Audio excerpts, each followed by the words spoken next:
A jawbone.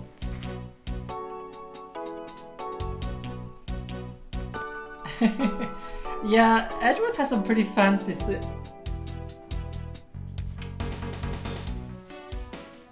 she just can't resist. Okay, let's see.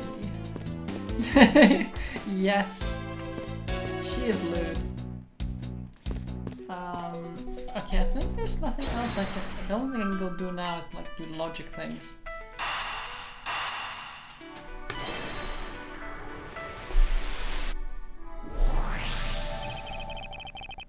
Look at the degeneracy. Hand holding. It's so degenerate.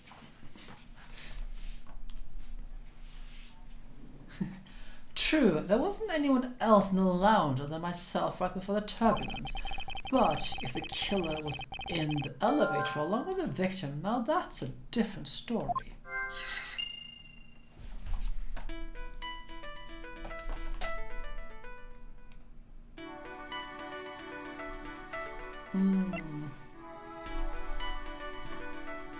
Actually,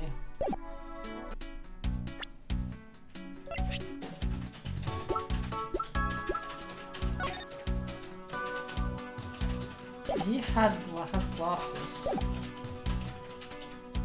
The glasses are broken. But we do have something here. Yeah, she was doing that earlier today. Like, she was like poking me and prodding me with her swords while I was in a meeting. And it was on camera too. I have it. I'm sorry, but I do not understand, Mr. Edgeworth. I can prove that someone other than myself was here around the time of the murder. What? Really? Yes, it's rather simple actually. The proof is in this pudding, or rather in this case, the grape juice. I'm just gonna say wine. Is it no wine? These footsteps here confess to me this very fact, that someone exited the elevator alive. Seeing as how the victim is dead, that would mean a second person. But couldn't the footprints be from Mr. Hicks himself? Ah, but if you take a look at the victim's shoes, you can see the shoe soles are spotless. Which means Mr. Hicks wasn't alone in the elevator, quite the opposite in fact.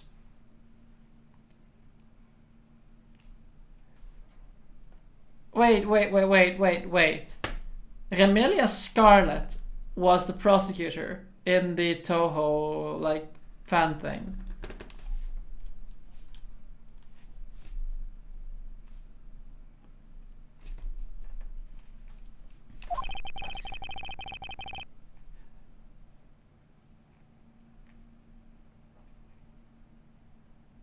Okay, so in that sense, I mean, what's her face? I can never remember her name, but like the judge has to be the judge of the damned or the judge of the dead, or whatever. Like the one who always liked lecturing people, right?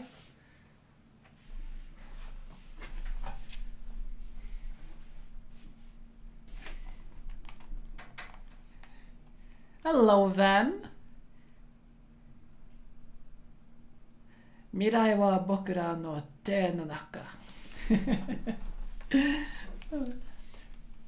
There was actually one other person inside the elevator.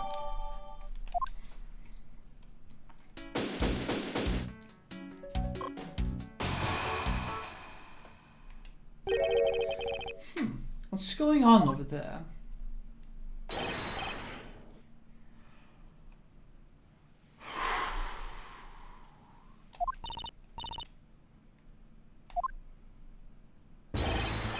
Unforgivable! This is unforgivable!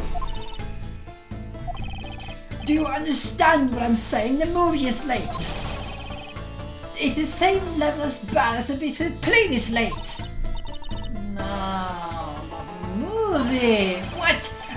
I will not talk to you. You're just wasting my time. What is the matter, Mr. LeBlanc? If there's no emergency, please return to your seat. Do not tell me what to do. I do not need to sit down. Well, Mr. Prosecutor, have you improved? Did you prove you are innocent yet?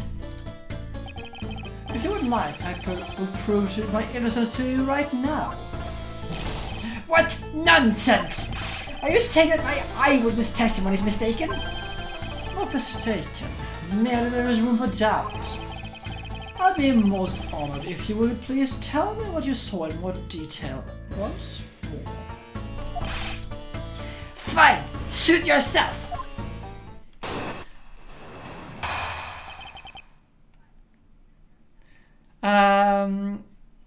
He's gonna. Will he be putting that on? Well, Dylan was Dylan, right?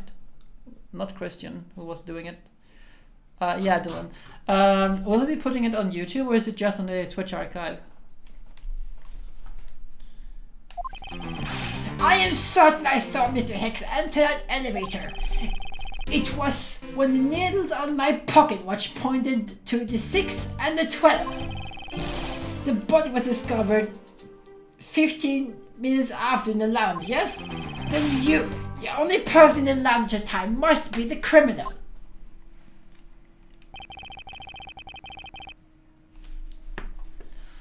Mr. LeBlanc's conclusions seem to make logical sense.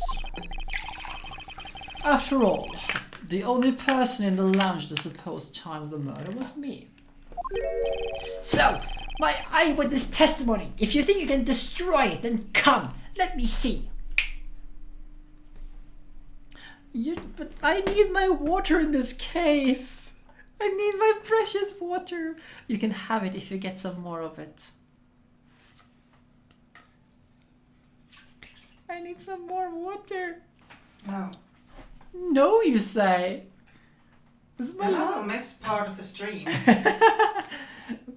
But then I'll need to get some more water. And I already regret like how I made this guy's voice because it's that's just breaking my own.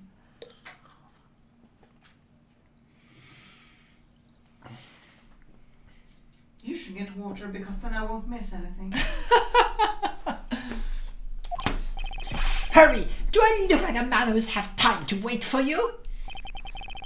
Why is he so irritated? I'm the one accused of murder here. Anyway, I must find a way to discredit Mr. LeBlanc's account somehow, and fast.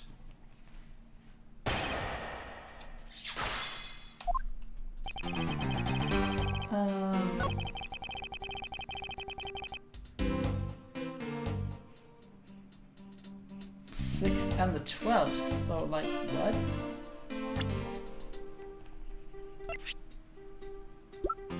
When was the turbulence again?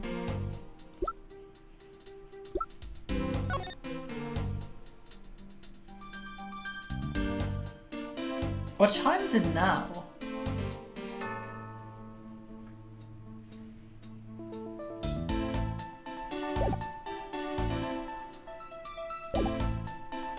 I don't know, press up some more on this because this is weird. I assume the pocket watch in question in this case is the one you kept checking, is that correct? Oh, you noticed. It's a very expensive antique, I will have you know. The feeling is wonderful when I wind it up in my hand. It does look very well designed and quite classy. I will have to charge you if you want to touch it. That's quite alright. Let's continue with your testimony. What a cheap man you are. Now return the time you wasted back to me. And if I must, I saw Mr. Hicks enter the elevator at 6 o'clock.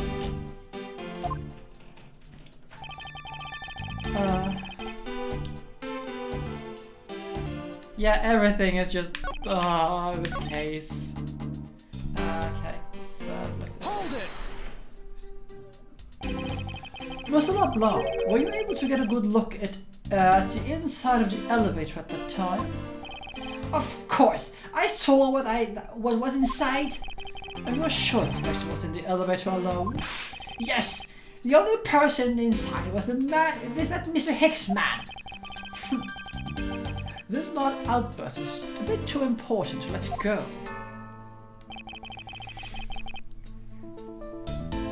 Hold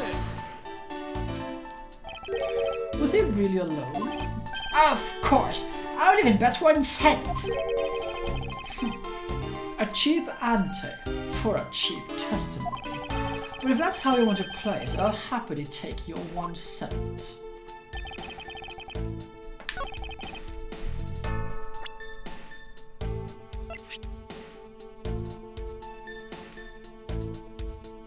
Objection!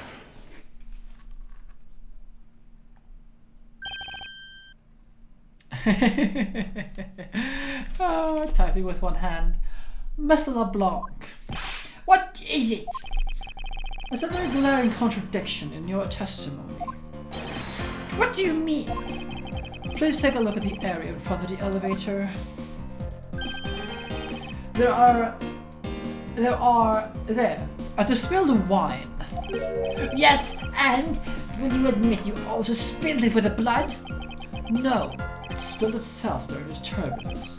But the interesting thing here is the set of grape wine footprints. Footprints?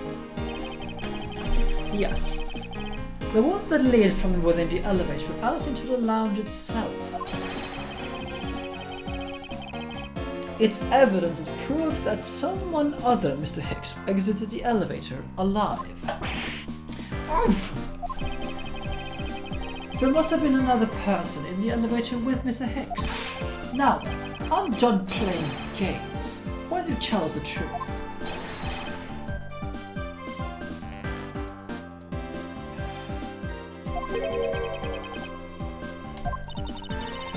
Can you please translate for us? No way! That's totally impossible! I guess that's what he said? No way! That's totally impossible! I know there was no other person in there. I saw it with my own eyes! If you want to know what I think, Mr. Edgeworth, I don't think Mr. LeBlanc is lying to us. I suppose she's right. He doesn't seem to be lying. But then, what does it mean? What about this contradiction? Mr. LeBlanc, but please, just once more. You will recall the details of what you witnessed for me?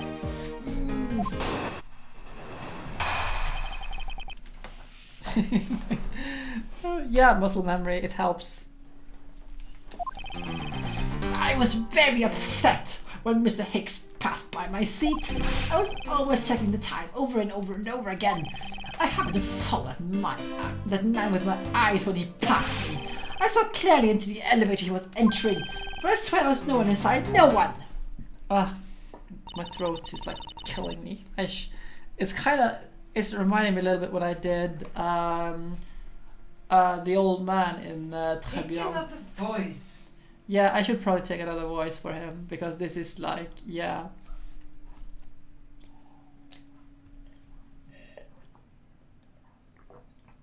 Yeah, I'm gonna change this guy's voice because, gods, it is killing my throat.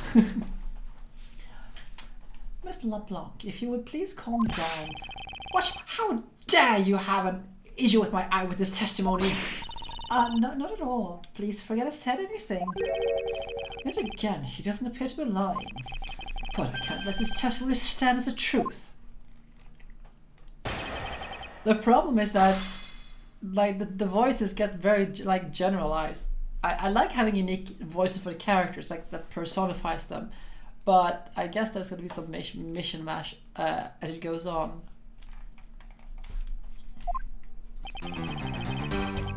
But why were you upset, though? Hold it! So, are you still upset now? I'm always upset. The only time I'm not is when I have that piece of art in my hands. That's better. It's surprisingly easy to believe that about him. But I was even more upset when Mr. Hicks walked by me.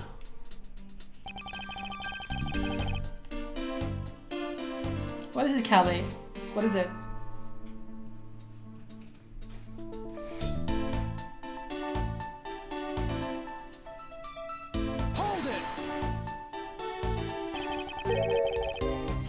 Why were you so attentive to the time?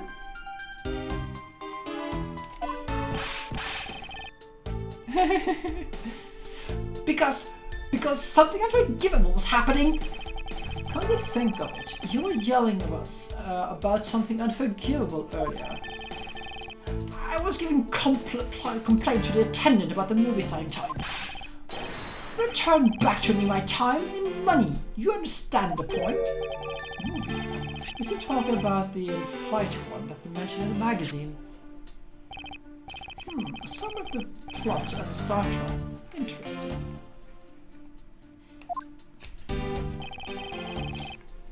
They were supposed to show License to Love, Laugh, Maim and Murder. I cannot see that movie in my country. You can only see it on the international flights. I looked forward greatly to that movie. I checked my pocket watch whenever possible so I would not miss it. I even set my pocket watch to the destination time when I came on board, so my watch is not wrong, it matched the schedule. But the movie was still late, very, very late. Hold it! Your pocket watch. I'd like to ask you a little more about it if that is alright.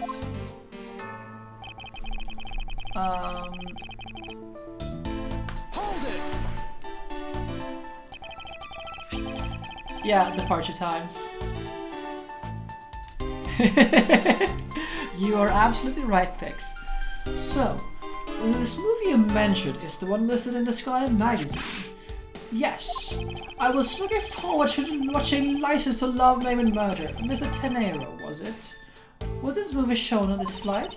Yes, it was shown at the scheduled time. Is it possible you simply slept through it by accident? Nonsense, you doubt me? No, stop pointing at me like that. What? How did I miss a movie that I was clearly hoping to see? Yep, he was, because he can't see it in his home country. I checked my pocket watch at a great number of times. That much I know for sure.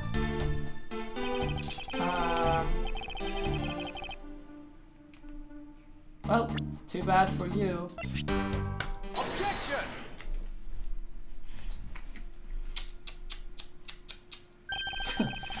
Mr. LeBlanc, you said something. You said this just now in your testimony.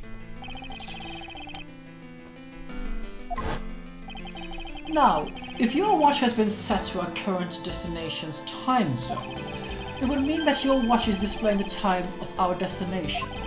Yes, and the time is correct. The correct time is worth its 6 cents. I would like to take a look at this.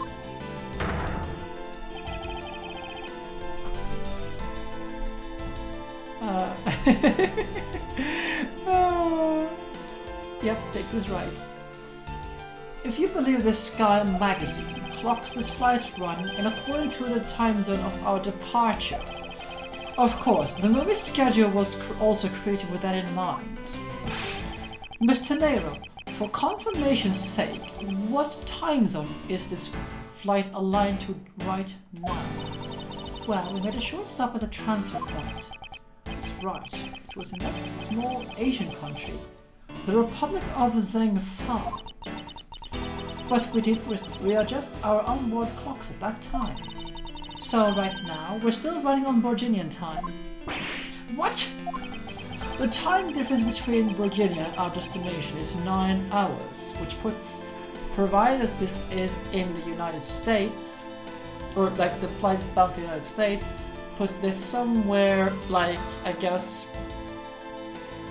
between Europe and I suppose India. Virginia will be put like somewhere there.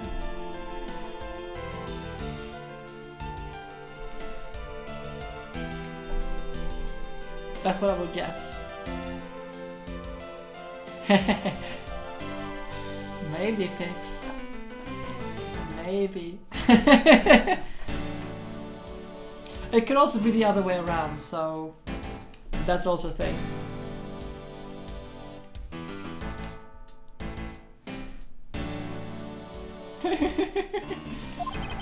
In that case, it's only natural for that your watch will be out of sync for the schedule.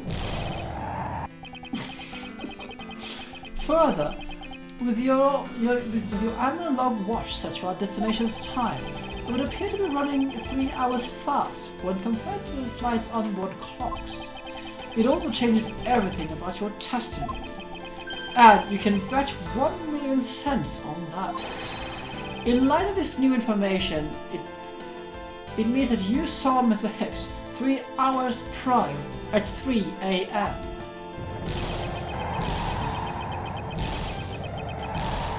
Please don't blow his clothes off. Please don't. My 1 million cents! This should clear up all of the remaining accusations. So, this basically widens the the frame for the time of death, right? Yes, because Mr. LeBlanc saw the victim enter the elevator at 3 a.m. It means the time of death could be anywhere from 3 to 6:15 a.m.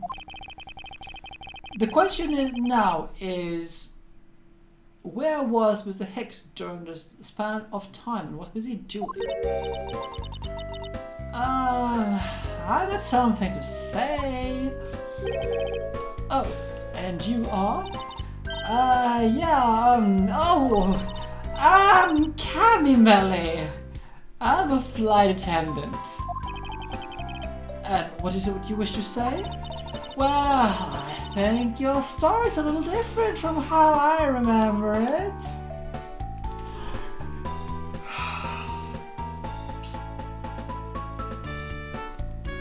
Take care, Alex. Have fun.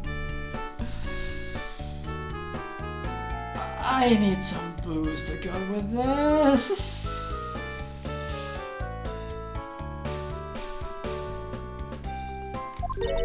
Oh, what do you mean, Cammy? Do you want some grape juice?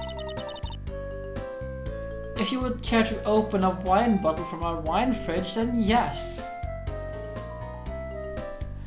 I saw Mr. Hicks sitting in his seat at 5 a.m. you know. What? How can you be sure of the time? So sure of the time?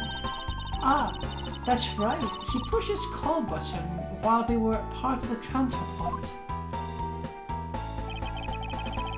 Ah, the stop we made for refueling and cargo transfer in Zengfa, correct? Yeah, I don't think I'm gonna do a drunk stream. Try to be a good example, you know. Yes, it was from 4 to 5 a.m. according to our clocks. And during that time, did any of the passengers leave, or did any new ones come on board this flight? No, not a single person got off or on in Zengfa.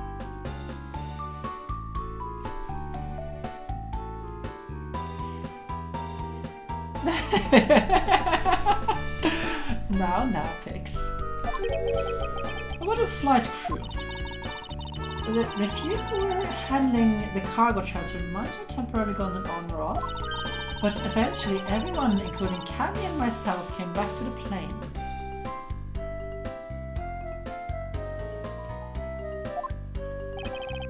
So, basically, I can assume that no one left or got on since our initial takeoff. Interesting, I should keep that in mind. Yeah, and I answered his call.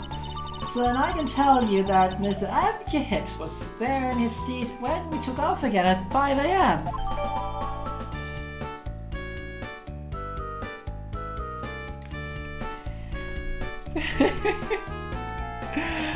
Yeah, the Ottoman for some reason didn't like your nickname for Francisca. I have since slackened the Ottoman, so there's that. I swear, Pix, you've made it your mission to try to trigger the Ottoman at least once per stream. It almost felt like it.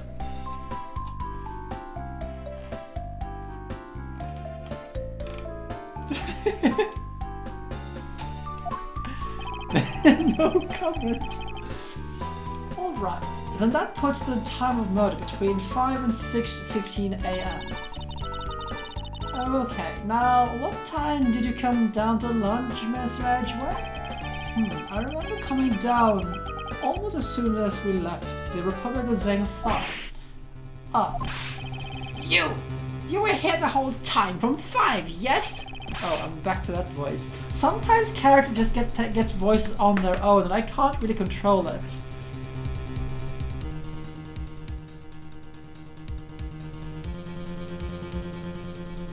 I don't think you will get fucked over by your messages, mine. I could now fix because I have since slackened the automod immensely. Oh, by the way, Mina, I'm just gonna send you a little thing here. You can use it for whatever you need. Check your Discord. You can use that for this situation.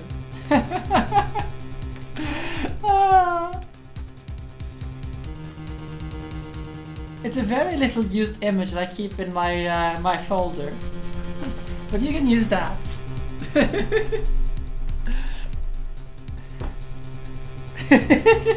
Yes. Then you are the only one who could be the killer. And I'm back to that voice again because, yeah, I just said why. Mr. Edgeworth, were you really here in the lounge this entire time from 5 AM onwards? Unfortunately, yes. But then how did you explain the footprints? Is that not obvious? This man waited for Mr. Hicks here in the lounge, waited to kill him, and then he put the corpse into the elevator. That is when the turbulence happened. My eyewitness testimony may have been mistaken, but I know what time I saw Mr. Hicks enter the elevator on the second floor does not matter, because the entire incident concluded here in this lounge. Everything happened in this lounge? Is that what you really believe, Mr. LeBlanc? Do you have another idea? I simply feel there's something out of place in the scenario you just presented. There's something that can...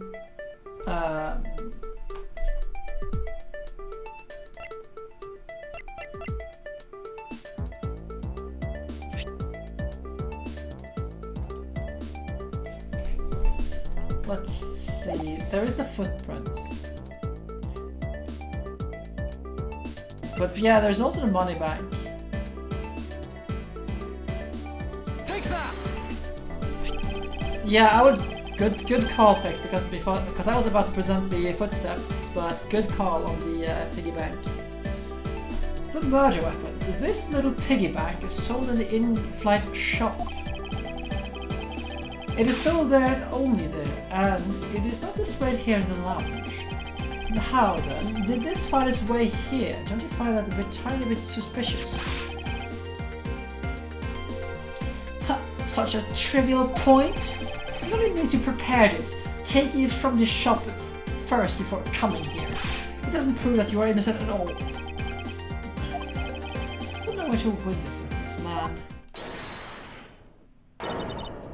If I may? What is it? You see. Well, it's just as Mr. Edgeworth says. Oh, and why do you know this so well? Well, it is just that the piggy bank was there in the shop. I saw with my own eyes. And when was this? It was maybe around 5:40 AM. It's not just before we hit the patch of turbulence.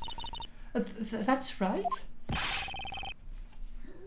You were in the shop just before the turbulence?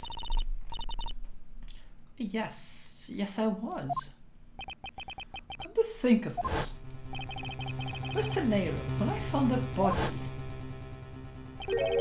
I believe you came out from that door. Yes, I did. And what is beyond that door? That's the flight attendant's room. Then you were on the first floor?